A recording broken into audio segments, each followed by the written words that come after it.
सोचिए कि आपके 8वें वेतन आयोग के अंतर्गत क्या आपकी भी सैलरी बढ़ने वाली है, यानी कि जो होमगार्ड जवान है, जो 8वां वेतन आयोग है, क्या उसके अंतर्गत जो आपकी भी सैलरी बढ़ने वाली है? क्या आपकी सैलरी भैया 40,000 रुपए तक हो सकती है? अब मैं आपको किस बेसिक पर जानकारी देने वाला हूँ, फिटमेंट फैक्टर बेसिक पर जानकारी देने वाला हूँ। पहले आपके जानकारी के लिए बता दूं, जो मैं खबर आज आपको बताने वाले पर मेरे पास 3-4 खबरें हैं।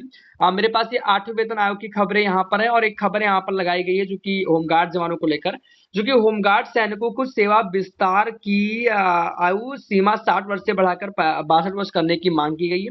अब इस खबर को लास्ट में जानेंगे, लेकिन अब हम पहले जान लेते हैं कि भाई साहब यहाँ पर प्रॉब्लम्स आ गए कि आप लोग के जो मतलब 8वें वेतन आयोग के अंतर्गत आपकी सैलरी कितने बढ़ने वाली है। और इसके साथ साथ आपकी जानकारी के लिए बता दें कि क्या आपको डीए को जोड़कर दिया जाएगा आपकी सैलरी, यानी कि काफी लोग इंतजार ये कर रहे हैं क्या 8वें वेतन आयोग में हमारी सैलरी बढ़ेगी।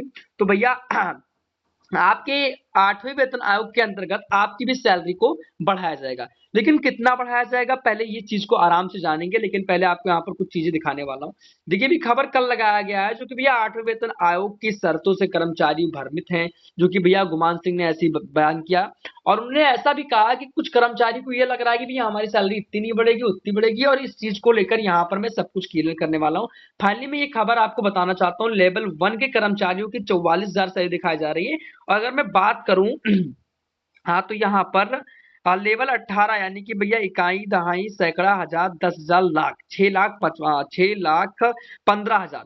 तो अगर मैं बात करूं अगर लेवल 1 के कर्मचारी हैं तो आपकी सैलरी 44,000। तो भाई लेवल 1 से नीचे कौन से हो सकते हैं? तो यहाँ पर ये बात हो गई। अब बात आती है कि आपको सैलरी कितनी मिलने वाली है। अब ऐसा नहीं होगा कि आपकी सैलरी मान लीजिए 18,000 रुपए आप पाते हैं तो फिटमेंट फैक्टर मान लीजिए 2.56 का आया, फिर 8.56 का आया। मैं मानकर चलूंगा सबसे कम फिटमेंट फैक्टर 1.96 का, 1.96 या 86 कुछ मतलब मोटा मोटी कुछ अनुमान में लेकर चलते हैं, इतनी फिटमेंट फैक्टर मानकर चलते हैं। तो मान लीजिए इतना फिटमेंट फैक्टर आता है तो क्या 18,000 से मल्टीप्लाई होगा।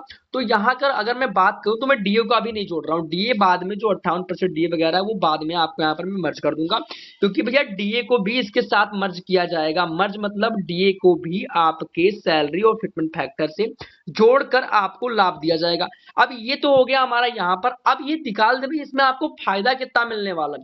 तो मान लीजिए भी आपकी सैलरी बेसिक जो है यहाँ पर मैं कैलकुलेट करते हुए चलूंगा 18,000 अगर ये है, और अगर ये फिटमेंट फैक्टर 1.56 का आता है तो भाई ये सैलरी मान लीजिए आपका फिटमेंट फैक्टर 28,000 कुछ रुपए हो जाएंगे, ये मानकर अनुमान में लेकर चल रहा हूं। अब मान लीजिए आपकी सैलरी 28,000 रुपए फिटमेंट फैक्टर को लेकर हो गया। अब आपकी बात आती है कि आपको किस आधार पर डीए का लाभ दिया जाएगा। तो भैया इस वक्त डीए जो है, जो वृद्धि हुई थी डीए में 3 से 4% वृद्धि डीए हुई थी, उस डीए को भी जोड़ लिया जाए तो कुल मिलाकर डीए का भी 3 से करीबन कुछ ऐसे रुपए मिल जाएंगे। तो 300 रुपए में मान लीजिए यहाँ पर मैं जोड़कर चलता हूँ, मैं मान कर चलता हूँ कुछ देर के लिए। तो यहाँ पर 300 कुछ रुपए में जोड़ लूँ और 30 यहाँ पर 9,000 रुपए ये हो जाएगा, और 28,000 में थोड़ा सा 9-10 हजार रुपए प्लस में करे दे रहा हूँ। तो मानकर चलिए कि आपकी सैलरी कम से कम मैनुमन 38-38 हजार रुपए तक भैया हो सकती है, ये मानकर आप लोग चलिएगा। क्योंकि अगर 8वां वेतन आयोग अगर लागू होता है, उसका फिटमेंट फैक्टर अगर 1.86 का आता है तो अगर आता है, और मान लीजिए भाई 2.56 का आता है तो भैया आपकी सैलरी तो जाने वाली 50 पार, भाई 50 पार जाने वाला है। ये मानकर आप चलिएगा फिटमेंट फैक्टर के बेसिक पर बात होगी, यानी कि जो फिटमेंट फैक्टर आएगा उसी बेसिक पर आपकी सैलरी बढ़ाई जाएगी। ये आप नोट कर कर लिख लीजिए, रख लीजिए, नोट कर लीजिए भैया। फिटमेंट फैक्टर अगर ज्यादा आता है तो उस बेसिक पर आपकी सैलरी ज्यादा बढ़ेगी, और अगर फिटमेंट फैक्टर 8.96 का आता है तो मैंने जितना बताया 38 से 40 करीब में हो जाएगा। अगर फिटमेंट फैक्टर 2.56 का आता है तो भैया आप 52 से 53 हजार तक छू सकते हैं। तो इस बेसिक पर बात होगी, और फिटमेंट वैसे फैक्टर और डीए को भी मर्ज कर देगा, जो डीए मिलता था उसको भी मिल जाएगा। मैंने आपकी सैलरी जोड़ी, अब आपकी जो भी सैलरी होगी वो बेसिक सैलरी जोड़ लीजिए, और डीए फिटमेंट फैक्टर का मतलब ये होता है मान ली मुझे 100 रुपए मिल रहे हैं और मेरा 1.56 का यानी कि 1.96 का आया है, तो इसी से आप गुणा कर दो, जो आएगा वो आप निकाल लो। ये होता है फिटमेंट फैक्टर, यानी कि जो आपकी सैलरी मिल रही है न्यूनतम सैलरी उसी से उससे मल्टीप्लाई कर दो, जो भैया आ जाए वो आपका हो गया। अब आपने यहाँ पर ये देख लिया। और अब बात कर लें थोड़ा सा 8वें वेतन आयोग के बारे में। मैंने आपको बताया डीए को जोड़कर दिया जाएगा। अभी कैबिनेट ने इसको लेकर आदेश भी लगाया। अब मैं आपको जो खबर बताने वाला था वो खबर को भी आपको बताया दे रहा हूँ। देखिए, आपको हमारी स्क्रीन पर एक खबर दिख रही होगी, जो कि यहाँ पर आपको दिख रहा होगा, भई होमगार्ड सैनिकों की सेवा विस्तार की आयु, जो कि सीमा 60 से बढ़ाकर 62 वर्ष करने की मांग की गई है, जो कि यहाँ पर लिखा है पूर्व विधायक जायसवाल। खबर थोड़ी पुरानी थी, लेकिन मैंने आपको खबर अभी यहाँ पर लगाया गया, तो खबर को मैंने आपको इसी में बता दिया। बता दें भैया, मध्य प्रदेश के होमगार्ड सैनिकों की सेवा को निवृत्ति की आयु को 60 वर्ष से बढ़ाकर 62 वर्ष करने की मांग की गई है, और इसको लेकर राज्यपाल मंगू भाई पटेल व मुख्यमंत्री मोहन यादव, उप मुख्यमंत्री राजेंद्र शुक्ला, जगदीश देवड़ा सहित प्रदेश के मुख्य सचिव अनुराग जैन ने प्रदेश के अध्यक्ष वगैरह को मतलब पत्र वगैरह लिखा, ऐसा आगे जानकारी थी। तो 16 जून 2025 से विस्तार करते हुए वगैरह वगैरह ये बताया गया। मतलब जो 60 साल की उम्र है उसे 62 करने की मांग की गई है। अब इसको लेकर अभी कोई खबर आया नहीं है भाई, काफी लोग पूछ रहे थे कमेंट बॉक्स में, तो मैंने सोचा कि इस खबर को यहाँ पर बता देता हूँ।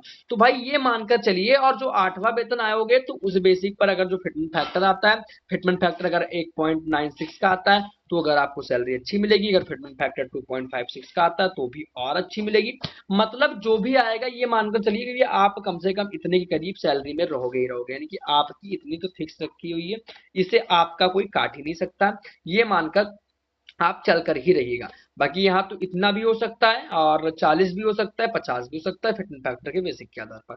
बाकी जो आएगा फिटमेंट फैक्टर वो भी अब बताया जाएगा। अभी कोई भी ऑफिशियल बाकी जानकारी नहीं दी गई है, लेकिन ये मैं मानकर आपको बता रहा हूँ। और बाकी इस बीच में मैंने खबर आपको बताया भी था, आप लोग काफी सारे कमेंट भी कर रहे थे, और इस चीज को मैंने आपको बताया था। और अगर मैं बात करूं भाई कोर्ट के फैसले के बारे में, तो कोर्ट के फैसले के बारे में जानकारी मैंने ऑलरेडी दी है।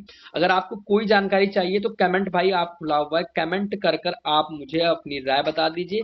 मैं आपको कमेंट बॉक्स के माध्यम से रिप्लाई दूंगा, और उस जानकारी को भी मैं आपको बताऊंगा। तो कमेंट खुला हुआ है भी, या कमेंट बॉक्स में आप अपनी राय मुझे दे सकते हो, आप अपनी राय दे दीजिए। बाकी आपको जानकारी जैसी भी होगी आपको बताया जाएगा। अगर आपको जानकारी पसंद आई हो तो जानकारी आप वीडियो को लाइक कर दीजिए, वीडियो को ज्यादा से लोगों को शेयर करिए, और कमेंट बॉक्स में एक बार जय हिंद लिखिए। वीडियो कहाँ से देख रहे हैं कमेंट बॉक्स में अवश्य बताइए। आपके जानकारी के लिए मैं फिर से बताना चाहता हूँ कि आप अगर मेरे अन्य सोशल मीडिया अकाउंट पे जुड़ना चाहते हो, डिस्क्रिप्शन बॉक्स खुला हुआ भैया, वहां पर लिंक मिल जाएगा, वहां पर आप मुझसे जुड़ सकते हो। और बाकी आपको ऑल अपडेट हमारा चैनल सबसे पहले देता रहेगा। तो आपको क्या लगता है, क्या फिटमेंट फैक्टर 8.86 का आता है, 8.96 का आता है, या फिर 2.56 का आता है, 2.9, मतलब जो भी आएगा फिटमेंट फैक्टर इतने से कम नहीं आने वाला है, यानी कि 1.86 से कम नहीं आया। 50 वगैरह ऐसा हो सकता है, क्योंकि ऐसा भी कभी तक नहीं आया, तो ऐसा आने की संभावना भी नहीं जताई जा रही है। अगर आप जैसा भी आएगा वो बाकी जानकारी आपको बताऊंगा। बाकी जानकारी यही थी। वीडियो पसंद आया हो तो वीडियो को लाइक करें, चैनल को सब्सक्राइब करें, बेल के आइकन को प्रेस कर ऑल नोटिफिकेशन पर क्लिक जरूर कर दें, क्योंकि आपको फ्यूचर में हमारी ऑल अपडेट सबसे पहले मिलती रहे। बाकी जानकारी यही थी। वीडियो पसंद आया तो वीडियो को लाइक करें। मिलते हैं अपने किसी नए वीडियो में, तब तक के लिए जय हिंद, वंदे मातरम। जाते जाते वीडियो को लाइक करके चैनल को शेयर करके चैनल को सब्सक्राइब जरूर करें। तब तक के लिए जय हिंद, वंदे मातरम।